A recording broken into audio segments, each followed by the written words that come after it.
Hero tetap hero. Tak kiralah macam mana anda nak buat untuk tunjukkan konon-konon dia tu jahat, tetapi dia tetap hero. Jangan main-main tau. Kita intro dulu. Assalamualaikum warahmatullahi.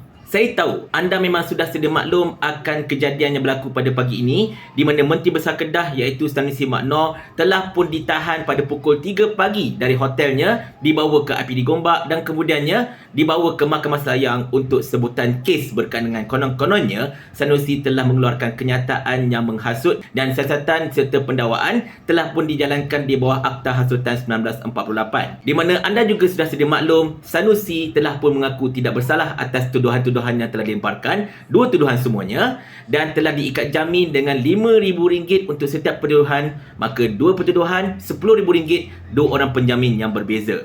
Dan satu perkara yang sangat-sangat penting yang saya ingin sampaikan kepada anda di sini bahawa hakim telah memerintahkan gag order. Gag order maksudnya ialah kedua-dua pihak, baik yang menuduh, baik yang dituduh, tidak boleh mengeluarkan apa-apa sahaja ulasan, kenyataan dan sebagainya berhubung dengan kes ini. Dan ini terguna pakai untuk seluruh pihak juga. Faham maksud gag order tersebut? Bermaksudnya kat sini tuan-tuan puan sekalian, kes Sanusi ini tidak boleh dijadikan sebagai bahan kempen pilihan raya. Sekiranya kalau anda nampak mana-mana pihak lah, tak kiralah daripada Pakatan Harapan, Barisan Nasional ataupun Perikatan Nasional, mengulas berkenaan dengan kes ini secara agak terperinci, maksudnya beritahulah Sultan Ibu cakap apalah, Sanusi cakap apa dan sebagainya kan, maka anda bolehlah membuat laporan polis menyatakan bahawa ada pihak telah melanggar gag order tersebut. Ini telah disahkan oleh Sanusi sendiri ketika sidang medianya tadi. Dan menyebut tentang sidang media itu, saya nak anda tonton sedikit keratan daripada sidang media itu tadi. Alhamdulillah semuanya telah jalan dengan baik. Ada dua kes yang didakwa ke atas saya. Kedua-duanya berkenaan dengan ceramah saya di Selayang.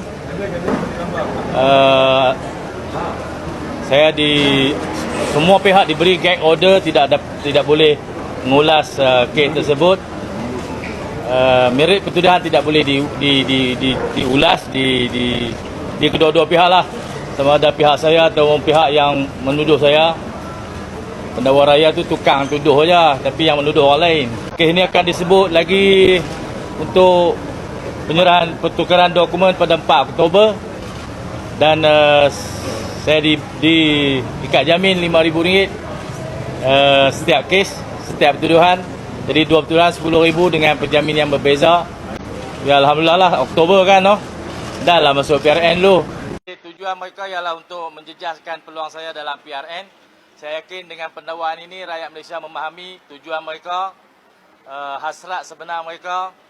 Disegerakan pendakwaan kata saya ni dengan 3 hari siasatan saja. Saya diambil tadi jam 3 pagi tanpa sebarang notis. Saya hanya mengetahui saya didakwa itu melalui media, berita harian online. Dan saya bersedia untuk menghadapi kes ini. Dan saya dah maklum kepada beberapa pihak bahawa saya akan hadir ke mahkamah pada pagi ini. Tapi mereka tetap nak buat tangkapan pada jam 3 pagi di apartmen yang saya diambil lah di Kuala Lumpur. Alhamdulillah, saya beri kerjasama sepenuhnya daripada awal proses ini berjalan, daripada siasatan, dan di waktu tangkapan itu ada siasatan kes lagi yang berkaitan dengan satu ucapan di tempat lain pula. Nampaknya di Malaysia ni tak boleh cakap apa tuan-tuan. Kalau di medan politik, biasanya orang selesaikan masalah politik di medan politik memberikan hujah balas kepada argumen atau ucapan ataupun hujahan kita. Tetapi di Malaysia pada hari ini, kerana kita ada kerajaan yang takut, dia guna polis untuk tahan ataupun sekat ucapan-ucapan kita. Nampaknya ahli-ahli politik ini telah bankrupt menggunakan pihak kuasa untuk menyekat kemarahan rakyat. Saya harap ini adalah satu petunjuk ataupun petanda bahawa mereka sebenarnya sedang ketakutan dan segala aparatus negara, agensi-agensi awam akan digunakan untuk menyekat perkembangan kehangatan rakyat ni. Saya harap PRN akan datang ni, 6 negeri itu akan dapat dimenangi oleh Perikatan Nasional. Terima kasih. Nampak tak dekat situ tuan-tuan sekalian? Kes akan disambung pada bulan Oktober nanti.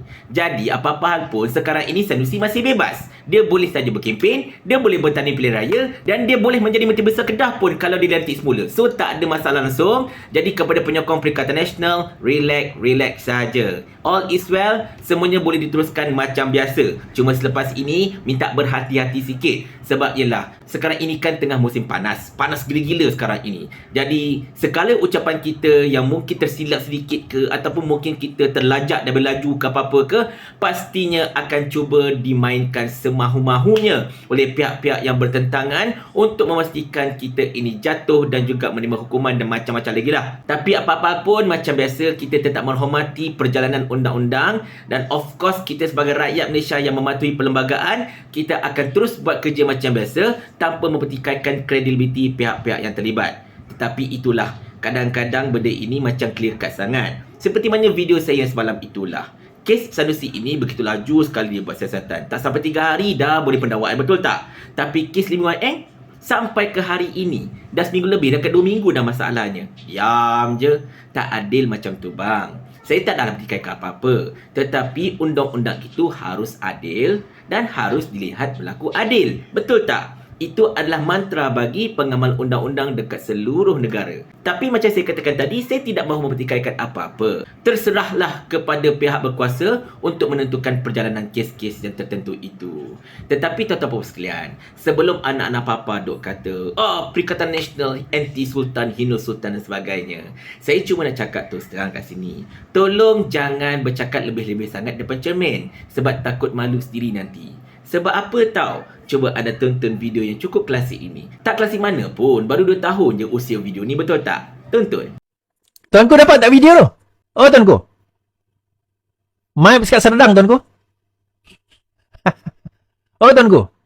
Tuanku. Tuanku. Tuanku. Tuanku bangun tak? Tuanku. Bangun tak? Bangun tak bangun ni? Tahu tak apa yang berlaku kat sekeliling kita ni? Tahu tak sekarang ni angka 8,000 tuanku?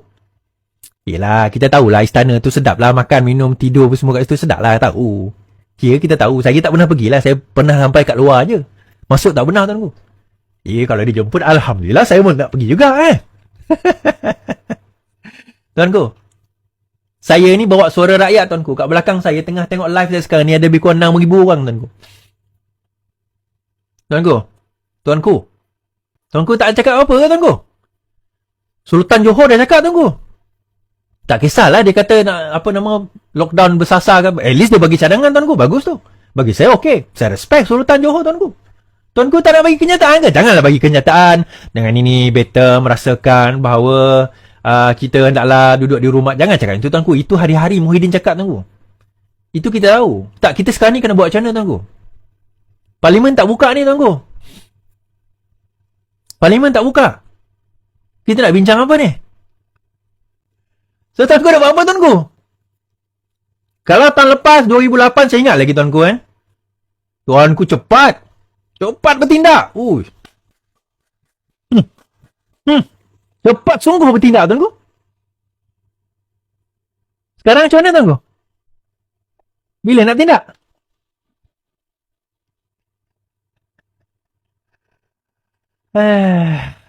Nampak tak dekat situ tuan-tuan sekalian? Sanusi tak cakap macam tu tau. Sanusi tak menganjing Sultan macam tu tau. Tapi itulah, kita nak tahu juga apa jadi dengan pendakwaan ataupun siasatan berkenaan dengan kes Iswardi Morni ini. Bukankah sudah ada siasatan? Dan kalau saya difahamkanlah, kalau tak silapnya, pernah berlaku pertuduhan kalau tak salah saya lah. Tapi itulah, macam senyap je, bebas dia buat live sampai sekarang, betul tak? Dan orang macam inilah tiba-tiba nak mengaku, saya lah yang mempertahankan Sultan dan Yang Bertuan Agong. Apa benda bang? Aduh, sedih betul lah korang punya hipokrasi. Tapi tak apalah, itu belakang cerita. Sebab apa? Sebab kita faham kerajaan ini kan kerajaan mereka. Dan bab kata Sani Hamzan, kerajaan ni kerajaan kami, jadi ikut suka kami lah. Paling kurang aku ada formula. Ni kau ada menteri berlambak-lambak ni, satu formula pun tak ada. Otak letak dekat mana? Saya ulah. Sampai Abang Jamil mampus.